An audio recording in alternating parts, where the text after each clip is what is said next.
Alright, hello Riven mains and Yasuo mains alike. I'm the Nightwing, Way of Life Esports, coming at you guys with another League of Legends video. Now, to be completely honest, this is let's say a debatable topic on how you view, Cloud9 in general, if you are a fan of them from League of Legends and any other, esport that you do follow the team. I got into the team by watching them from League of Legends, as a bulk of people did, so that's a good thing that we all have that in common. That's a very good thing. But should North American League fans be disappointed in Cloud9? I think that if you look at how strong that individual group was, then yes, I think that you have to look at it from two different aspects. It's not as black and white as one would make it out to be, because the nature of that group is you have G2, power ranked by many to win Worlds 2019. Griffin, also power ranked to do very, very well, pending they had their coaching change, but I feel like people kind of blew that out of proportion. I only said what I said about it because obviously it shows that in per history, changing out something like that at very given points of times, while a big playoff game is coming up or a big event is coming up, usually results in disaster. Now, with that being said, you have to kind of factor in that this time around, I think Cloud9 were tasked with, making it out of just an impossible group. Yes, drafting could have been better. Yes, individual players could have played better.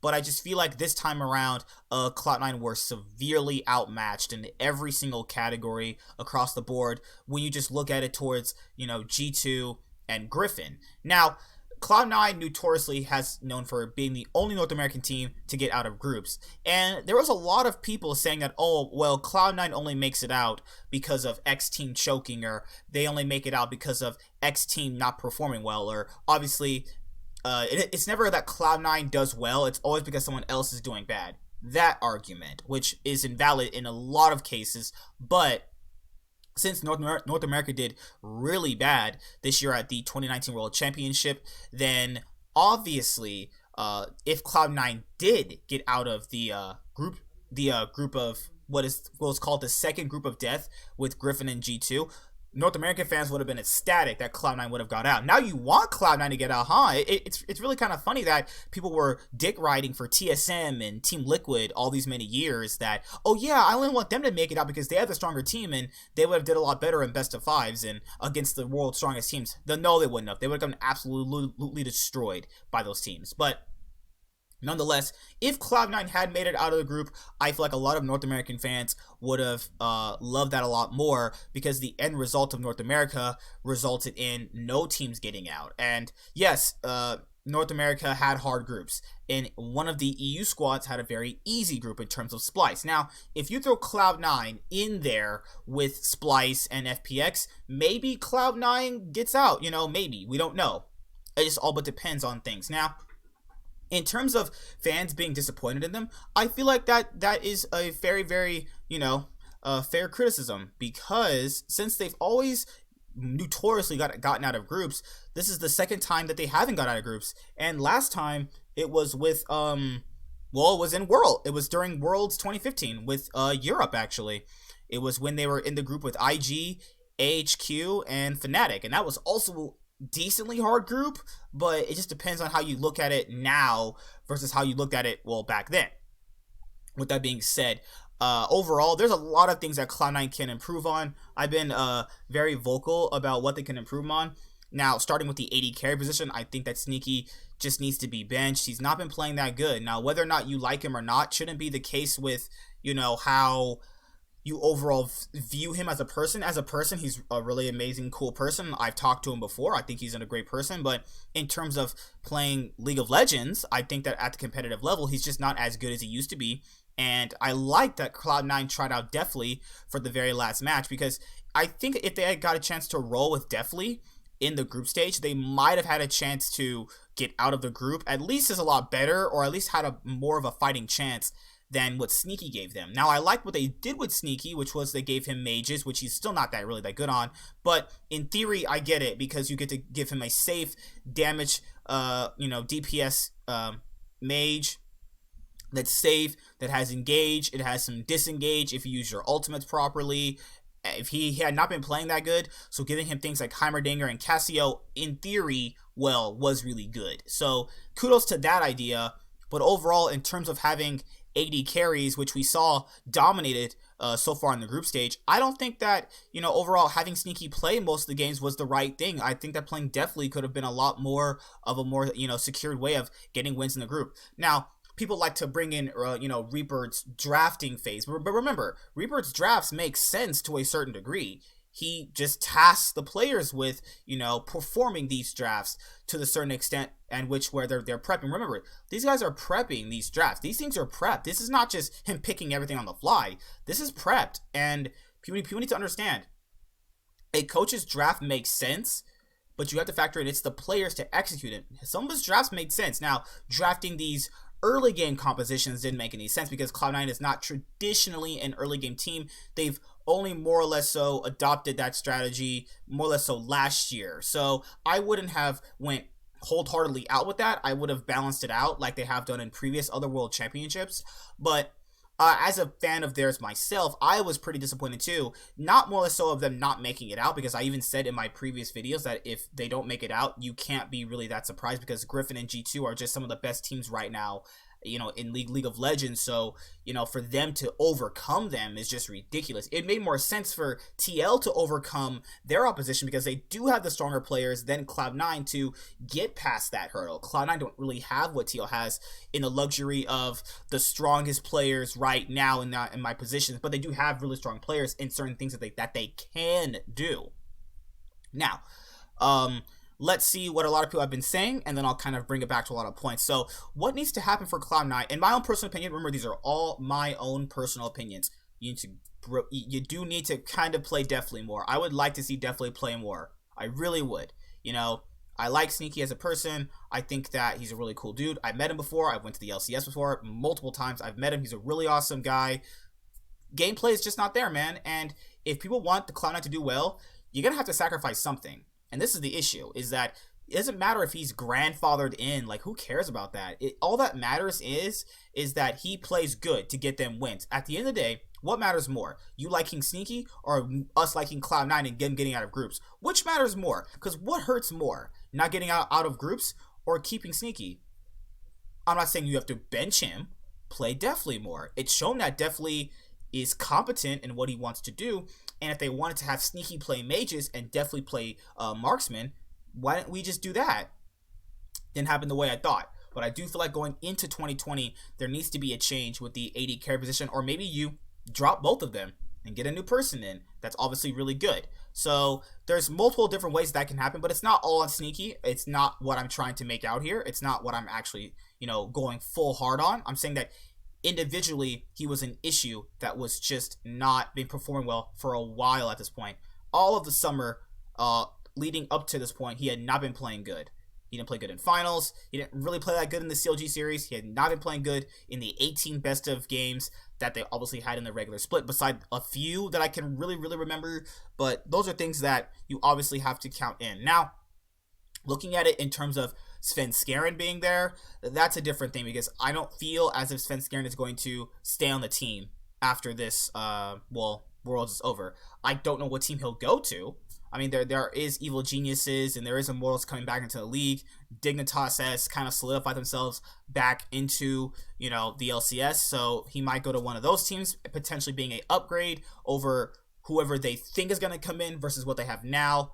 That could be an issue as well. I think Licorice has pretty much expressed he's going to stay on the roster for a while. That's pretty good, because you have to factor in that Licorice is one of the best top laners we have in North America, so that's pretty good as well. Zeyzal is fine.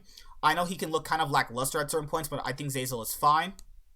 Nisqy, it was his first Worlds, and this happens to a lot of players at their first Worlds. Remember, Jensen failed at his first World, so I don't really want to give him a pass, but I understand why he didn't do that well. So I know people have really big expectations for what seems to happen a lot, but you have to factor in new people at Worlds can have a really hard time with it. Now, I know it's not as black and white as some people like to make it out to be, but you have to kind of factor in that this is a new player in Worlds. This is his first Worlds ever, and Jensen failed at his first Worlds, and then later on managed to, overall overcome that and help Cloud9 get to quarters. So, if you want to go with Nisqy for another year, I would understand that.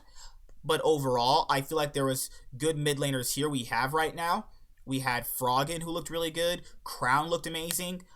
Being the person that I like Crown for, I think Crown would have been a massive improvement over Nisqy if you played him at Worlds. If Cloud9 were to make a change in the mid lane and in, let's say, mid and jungle, I would say that bringing in one of the mid laners that failed to make Worlds would have been a good thing to do. Power of Evil, you have Froggen, who looked great. You had Crown, who looked really good. Like those three look really good and could be, in theory, improvements over Nisqy. So those are things that obviously have to be considered. But Nisqy's first Worlds, he failed. It's okay. Things happen. It's not his fault overall. I would have liked him to perform a little bit better because he was kind of non-existent for pretty much all the games. Yeah, he was pretty much a walking ward than anything else, but that's pretty much it for the main roster at the moment. I think that the Blabber situation could be more or less so Blabber possibly going to another team, moving into the 2020 split.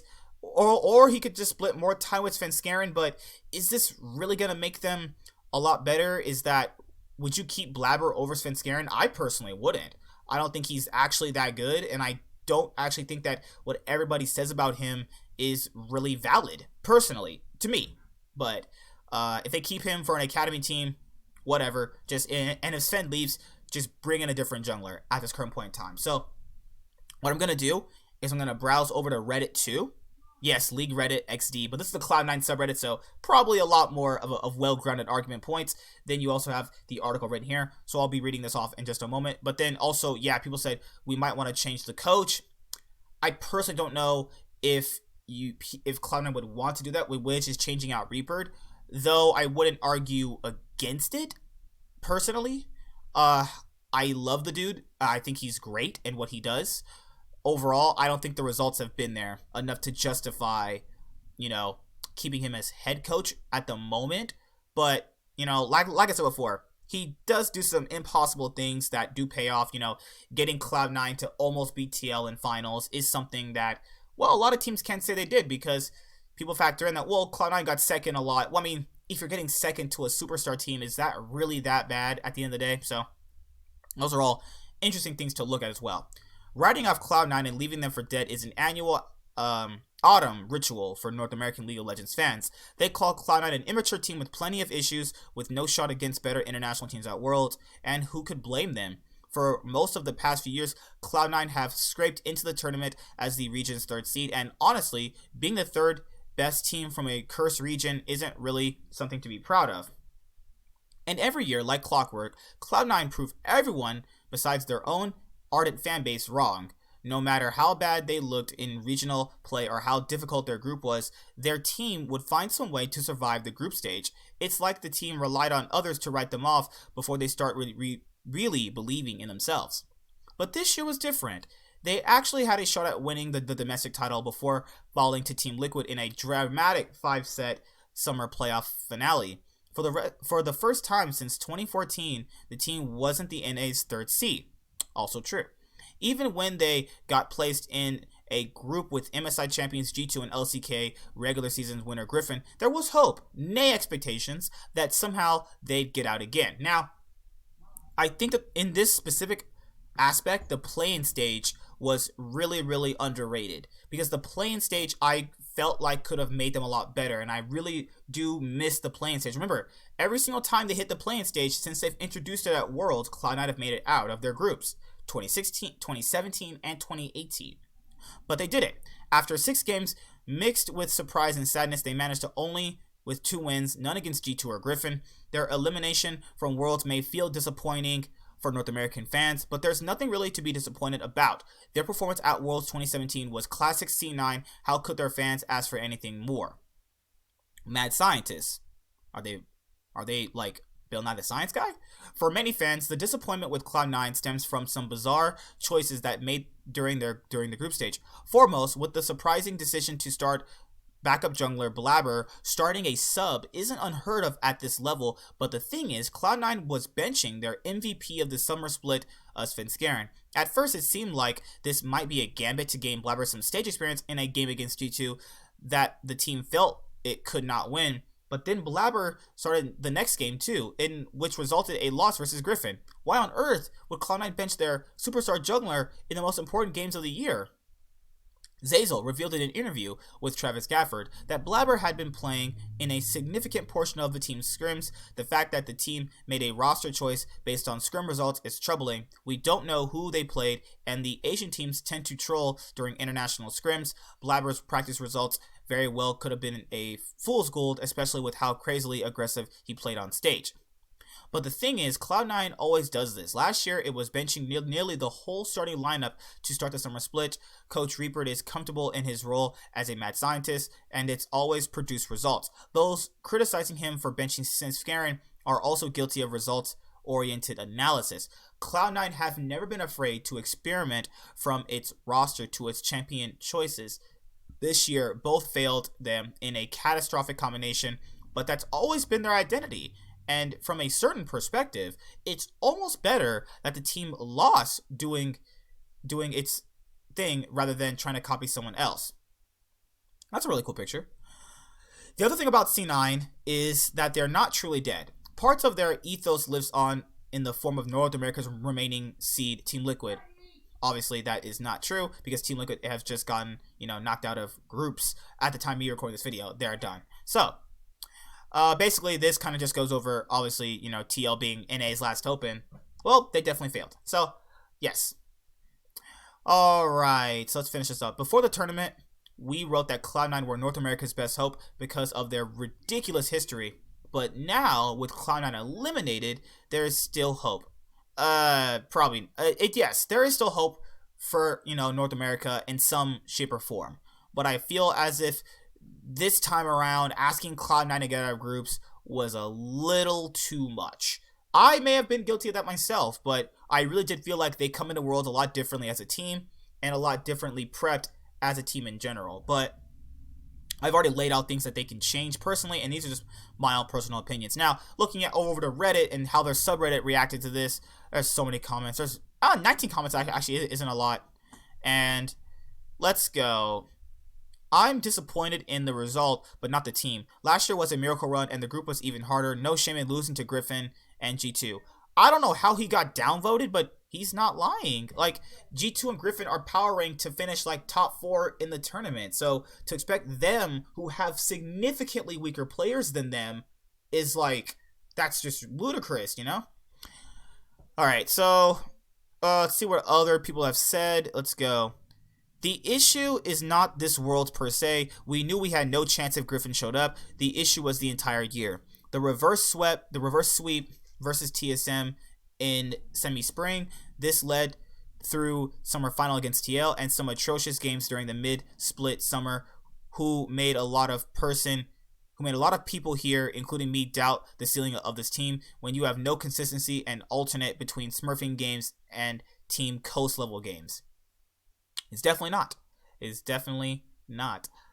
And then what else have people been saying? Let's see. After reading this article, I still don't see good enough reason to support the headline. We're disappointed, and I'm sure the team is even more disappointed in themselves than we are, and that's okay. In retrospect, it doesn't look like we're going to get out of the group. Griffin hit a switch and reached their peak, so much so that they beat G2 twice in a row. If I'm sad, it's only because I think C9 could have looked better and made better decisions. The team had more to show, and it's sad that they couldn't return. Clutch Gaming was in a similar situation, and I feel that their 0-6 looked more graceful and impressive than our 2-4.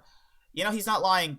Clutch Gaming going 0-6 looked way better than Cloud9's results because at least Clutch looked competitive. Clutch actually looked competitive in their games. It's not that people are disappointed that we got that Cloud9 as a team were knocked out of the group. It's more or less so that how it looked. It looked really bad. You know what I mean?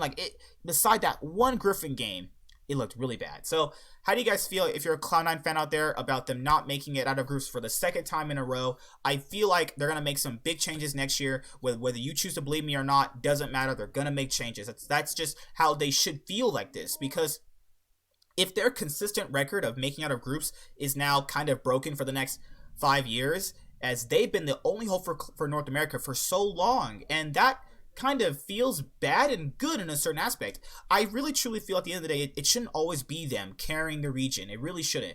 But if they're making the best decisions for that, then it's fine. But now they failed. But remember, keep in mind, they've only failed twice. It's not that bad. It's not like TSM or TL level of bad.